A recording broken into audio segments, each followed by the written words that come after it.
Hi, how are you? My name is Sunny Wang, and I work with Essence Wealth and Insurance Services. I'm the founder of the company, and we're a boutique financial service company. We specialize in financial planning and insurance, and we work with METIS, real estate company. We are a strategic partner of METIS.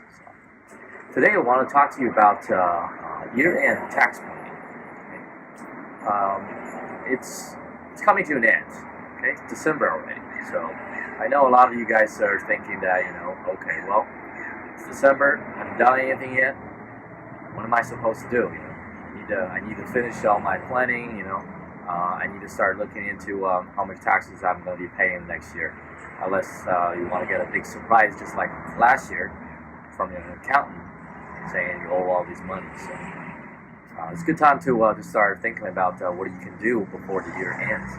Because once we finish the year after December 31st, then we won't be able to do implement certain strategies that we can, before the year ends. So it's crucial that you implement some of these strategies before the year ends. You have a lot more options. And also, you really wanted to talk to your accountant before the year ends. You don't want to talk to your accountant during their busiest time, which is the tax season, because your accountant won't have time to talk to you.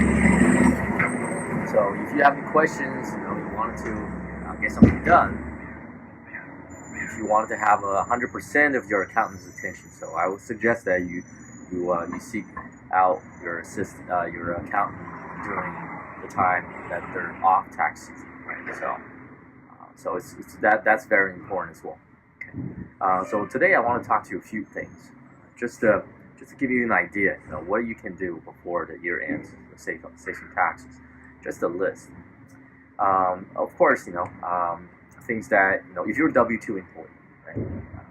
There's not a lot you can do. So you really wanted to maximize all the things that's available to deduct your taxes. So the first thing, of course, is adding to your 401k. Right? So if you have a 401k 403b at work, you should max that out. Okay? For 2016, the maximum amount is $18,000 if you're under age 50. Okay, if you're over age 50, you get to catch up, which you can contribute $6,000 more. So be aware of that.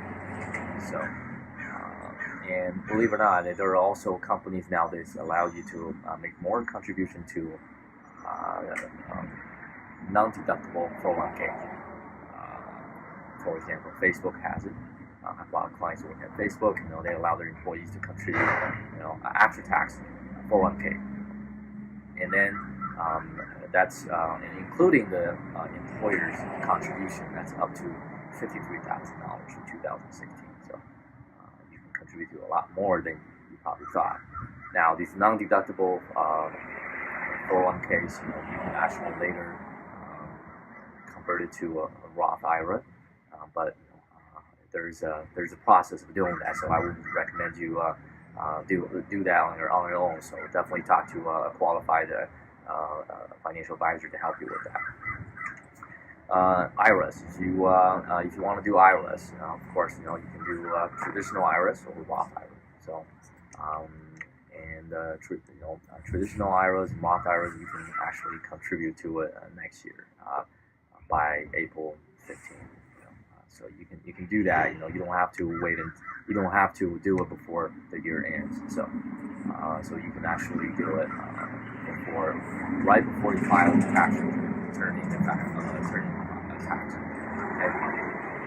Now the total contribution for traditional IRA and Roth IRA is $5,500. Okay, so you cannot do $5,500 in Roth IRA and $5,500 in traditional IRA. The total contribution to both is $5,500, so keep in mind. And also you can consider, if you're a small business owner, self-employed person, sole proprietor, can also consider doing a SEP IRA. SEP IRA allows you to contribute up to 25% of your income, or up to $53,000, whichever is less. You can actually do that beyond December 31st. So you can do that either by April 15th, or if you file extension, you can actually do it before October 13th of next year to fund the IRA. So you can set it up and then you can fund it later. So that's a good benefit of the SEP IRA. That's probably the only retirement plan will allow you to do that. Okay.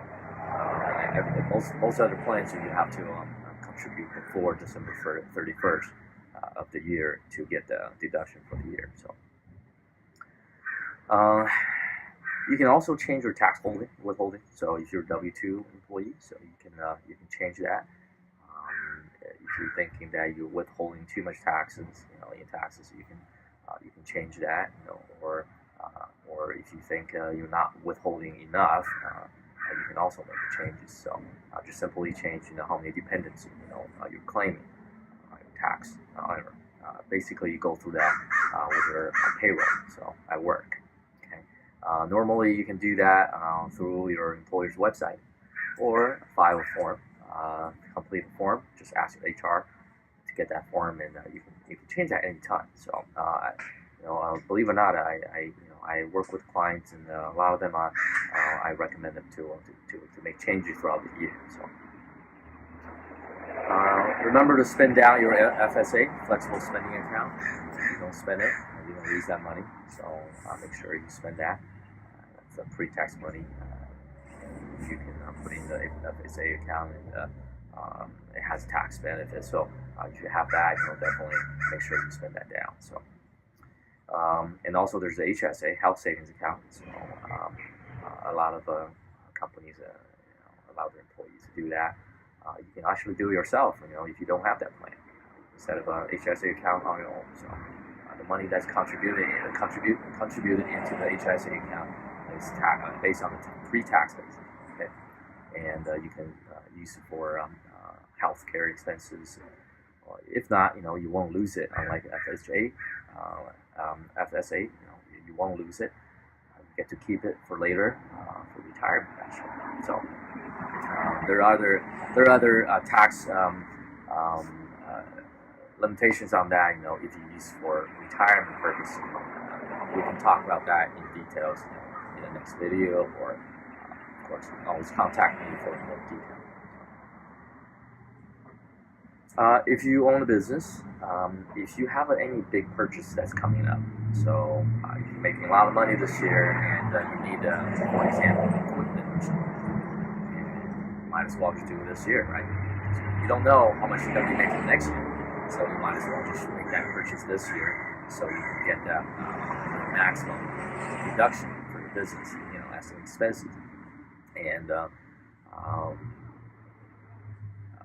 also, sales taxes you paid on those equipments or things like that. You can also deduct those expenses. So, also, either you're self-employed or a W-2 person. If you're W-2, sometimes your employers have a deferred compensation plan in place. So, which means you can defer your compensation. Instead of getting paid this year, you can get paid later. So you can do that. Okay? So you just have to look into it. Talk to your HR about it. See if that plan's in place for you. Now, if you're W-2, if you're self-employed, okay. Of course, for example, I am self-employed. So if I feel like I'm making too much money, everything's going to taxes this year, I have to control to get the business later next year. All right. So I can just build my pipeline for my business and get all the business next year. So you have the choice to do that if you're a self-employed person. So defer your compensation. Okay. Tax harvesting, that's another strategy that we use for investment purposes. So towards the end of the year, might have some highly appreciated investments in stocks, for example, mutual funds, and you want to sell them because you feel like it's time to sell them, right? You don't want to hold on to them for too long, because you feel like the stocks might go down. So you can do some tax harvesting planning. So you can sell some lost stocks, stocks that you don't think they're going to appreciate anymore, or they're going to keep going down. If you don't believe in those companies, you can definitely consider selling them to offset your gain for the year, right? So that will help you with your long-term or short-term capital gain tax planning. Okay, so that's another way to manage how you can manage your tax. Right? Now, this is for the next tip is for self-employed person or small business owners, or if you own a company. So either C corp, S corp, LLC, partnership, and things like that. Sole proprietor. So you can benefit from this type of plan. You can set up a retirement plan. So if you haven't had a retirement plan for the business and you've been considering it, maybe this is the year that you want to start looking into this. Again, we don't have a lot of time left. Practically not even a month left for the year. So if you want to get the tax deduction, you really wanted to do it before the year end. Okay. Other than a SEP IRA, the other plans you don't really want to do that before the year end. So, and this is probably the most busiest time for third-party administrators, CPAs, and sometimes CPAs to with their clients. So you really wanted to get this going, as soon as possible. So you need time to set up to establish the plan, so do the paperwork and things like that. But plans like a 401k, defined contribution plans like 401k, traditional 401k, safe harbor, and profit sharing plans, allows you to contribute up to $53,000. So that's $53,000 in deduction that you can utilize for your tax deduction, tax planning. If you actually make a lot more, if you're a small business owner that you have a very consistent profit each year, and especially if you're in your 50s or 60s, you can really use some plans like defined benefit plans to make a huge contributions, to your retirement plans, and then be able to deduct all that money from your income. So you can deduct up to as much as $300,000 in some of these plans. So that's very important. If you have a very profitable business, and have consistent profits each year, and so you really have to talk to your accountant, and your financial advisor, to implement this type of plan ASAP. Again, this is for December 31st this year. Okay, so you have to do that. There are also other things like there's strategies that you can implement as captive insurance company. So ultimately, long story short, you can set up your own insurance company if you have to pay for liability insurance. Sometimes you can actually establish your own insurance company, and the premiums you pay to your own insurance company actually you get a deduction from your business. So and so that's another thing that you can do. By the way, for W-2 employees, unfortunately, there are not a lot of things available to you. So another thing you consider is investing in partnership, like oil and gas drilling program, that allows you to deduct, anywhere between 75 to 90% of your investment. It's almost like a 401k. So that's another thing that you wanted to talk to your financial advisor. Okay, so and the last thing is charitable giving. So always gift your money away. So that's another thing that if you have a favorite charity, if you have people that you love, you want to give some money away, go ahead. So there's gift tax. Of course, you have to be aware of, but there are a lot of strategies available. So definitely, talk to your financial advisor, talk to your accountant, about these strategies, but be sure to talk to them before the hearing. Okay? So just make sure to talk to a qualified tax person when it comes to these strategies. So, okay, well, my time's up today, and thank you for watching. I will see you next time. Thank you.